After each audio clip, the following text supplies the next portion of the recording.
नमस्कार, आप देख रहे हैं SR टीवी न्यूज नेटवर्क और मैं हूं मनीषा श्रीवास आपके साथ। इस वक्त की मुख्य खबरें, खास मुलाकात विशेष। हाल ही में पूरी दुनिया ने world brain tumour day celebrate किया है। इसी उपलक्ष्य में हम मिलते हैं रायपुर से सुप्रसिद्ध neurosurgeon doctor Rahul Ahluwalia sir से, जानते हैं मस्तिष्क की जटिलताओं और ब्रेन ट्यूमर के बारे में विशेष चर्चा। सर, आसान भाषा में अगर हम जानना चाहें तो ये ब्रेन ट्यूमर क्या होता है? देखिए, ब्रेन ट्यूमर मतलब ब्रेन यानी कि मस्तिष्क और ट्यूमर मतलब कि गठान। और ये गठान जो है मस्तिष्क में किसी भी व्यक्ति को कभी भी हो सकती है, किसी भी उम्र में हो सकती है, बच्चों को हो सकती है, जवान को हो सकती है, बूढ़े उम्र में हो सकती है। तो ये जो गठान है ये मूलतः रूप से दो तरह की होती है। एक जिसे कैंसर सब समझते हैं, अच्छे से जानते हैं, कैंसर भी कहा जा सकता है। और एक जो बिनाइन ब्रेन ट्यूमर्स होते हैं, जो नॉन कैंसरस गठाने होती हैं, वो हो सकती है। सर, अगर हम ब्रेन ट्यूमर की खास बात करें तो क्या मुख्य कारण होते हैं ब्रेन ट्यूमर होने के? देखिए, अभी तक के तो जितना भी विज्ञान ने अपने आप को एडवांस किया है उसमें आज तक यही समझ में आया है कि बहुत गिने चुने ब्रेन ट्यूमर्स ऐसे हैं जिनका मूलतः रूप से कारण को पकड़ा गया है। इसमें अधिकतर रूप से जेनेटिक म्यूटेशंस को पाया गया है कि कुछ जेनेटिक म्यूटेशन ऐसी होती हैं जो यदि किसी व्यक्ति को हो जाए तो उसमें उनको और उनके आगे वाले जो वंश आने वाले होते हैं उनमें ब्रेन ट्यूमर्स होने का रिस्क होता है। किंतु अभी भी आधिकारिक जितने ब्रेन ट्यूमर्स हैं उनका खूब अच्छे से कोई पर्टिकुलर कारण ढूंढा नहीं जा सका है। सर, अगर हम लक्षणों की बात करें तो क्या मुख्य लक्षण एक ब्रेन ट्यूमर पेशेंट में नजर आते हैं? सबसे महत्वपूर्ण जो लक्षण किसी व्यक्ति को नजरअंदाज नहीं करना चाहिए वो होता है सर दर्द। ऐसा सर दर्द जो सब समय बना रहे, जो दवा खाने से थोड़ा आराम मिले किंतु पूरी तरह ठीक ना हो, या बार बार दवा खानी पड़े। ऐसा सर दर्द जिसको उल्टी होने के बाद आराम मिल जाए, या रात में नींद खुले उल्टी हो और फिर सर दर्द में आराम मिले।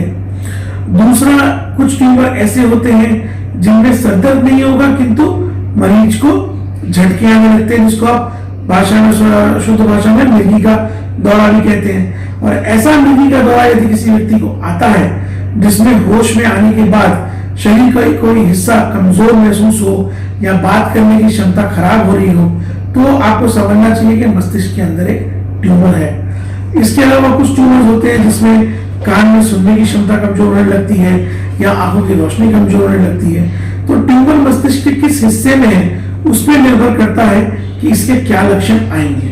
किंतु अगर आप मुझसे बोलेंगे संक्षेप में बोलने को तो सरदर्द, उल्टी, कमजोरी आना और मृगी के द्वारा आना, ये मूलतः रूप से ब्रेन ट्यूमर के लक्षण होते हैं। ये तो थे ब्रेन ट्यूमर के लक्षण।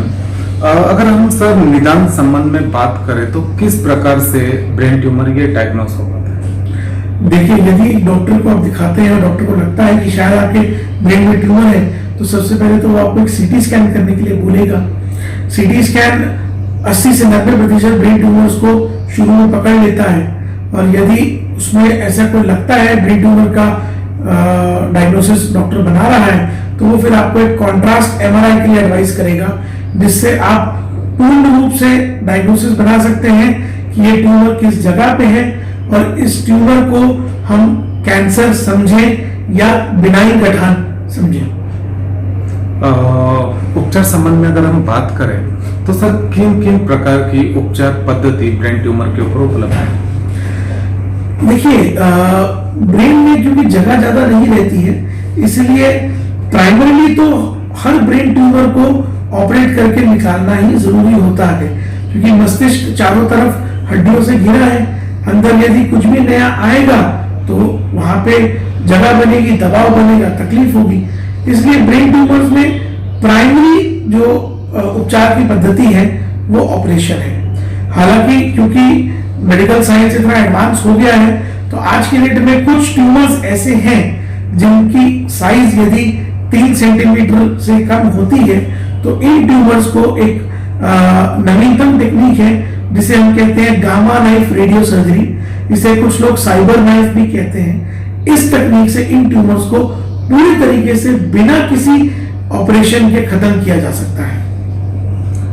सर, अगर हम बात करते हैं बचाव की, प्रिवेंशन की जहाँ बात आती है तो किस प्रकार से ब्रेन ट्यूमर से बचा जा सकता है? ब्रेन ट्यूमर से बचने के लिए जो सबसे अच्छा तरीका है वो तो ये है कि अपने आप को एक तो खान पान अच्छा रखें, न्यूट्रिशनल डेफिशिएंसीज न्यूरोसर्जरी न्यूरोलॉजी की सारी बीमारियों में बहुत इंपॉर्टेंट रोल प्ले करती हैं, जैसे कि B12 की डेफिशिएंसी, B6 की डेफिशिएंसी। इसके अलावा बीड़ी सिगरेट तंबाकू का सेवन बंद करना अवश्य हो जाता है। और यदि आप ऐसी जगह पे काम करते हैं जहाँ पे रेडिएशन एक्सपोजर ज्यादा है तो रेडिएशन अवॉइड करना जरूरी है, क्योंकि रेडिएशन एक प्रूवन कारण है जिससे ब्रेन ट्यूमर्स बनते हैं। सर, जो देशवासी अभी आपको देख रहे हैं, क्या उन्हें एक संदेश आप ब्रेन ट्यूमर से रिलेटेड देना चाहेंगे? जी, मैं सभी देशवासियों से ये कहना चाहूंगा कि ब्रेन ट्यूमर जैसी बीमारी से घबराना नहीं है।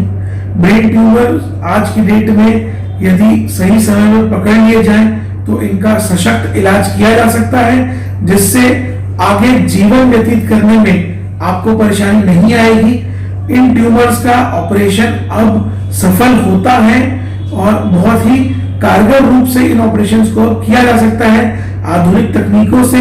और यदि आपको, भगवान ना करे, परंतु यदि आपको ब्रेन का कैंसर भी होता है तो उसके बाद अगर आप उसका ठीक से रेडियोथेरेपी और कीमोथेरेपी कराते हैं तो आप निश्चिंत रहिए, आपका जीवन आराम से निरोग रूप से निकल सकेगा।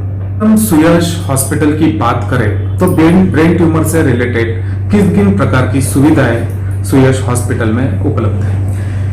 ब्रेन ट्यूमर का डायग्नोसिस से लेके पूरे इलाज, सर्जरी और रेडियोथेरेपी, कीमोथेरेपी, ये सब की सुविधा सुयश हॉस्पिटल में आज की डेट में उपलब्ध है। यहाँ पे हमारे पास आधुनिक CT स्कैन है, MRI मशीन है जिससे हम ब्रेन ट्यूमर का डायग्नोसिस कर सकते हैं। हमारे पास जो ऑपरेशन थिएटर है वो एक फुल्ली मॉड्यूलर OT है जिसमें हमारे पास एक वेल इक्विप्ड मॉडर्न माइक्रोस्कोप है जो हमने विदेश से इंपोर्ट कराया है, और उसके साथ हम ब्रेन ट्यूमर्स को सफल तरीके से निकाल भी पाते हैं। इसके अलावा हमारे अस्पताल में मेडिकल रेडिएशन ऑन्कोलॉजिस्ट की सुविधा उपलब्ध है और ऑन्कोलॉजिस्ट की सुविधा भी उपलब्ध है, जिसके जरिए आप पेशेंट को बाद में रेडियोथेरेपी और कीमोथेरेपी की सुविधा हम उपलब्ध करा के दे पाते हैं। सर, जो देशवासी आपको देख रहे हैं, मस्तिष्क से रिलेटेड किसी भी प्रकार के व्याधियों से ग्रसित है और आपको संपर्क करना चाहते हैं तो किस प्रकार वो आपको संपर्क कर सकते हैं? मस्तिष्क से संबंधित किसी भी बीमारी के लिए यदि कोई मरीज हमसे संपर्क करना चाहता है, सुयश हॉस्पिटल आना चाहता है, तो नीचे दिए गए एड्रेस पे आके हमसे मिल सकता है और नीचे दिए गए नंबर पे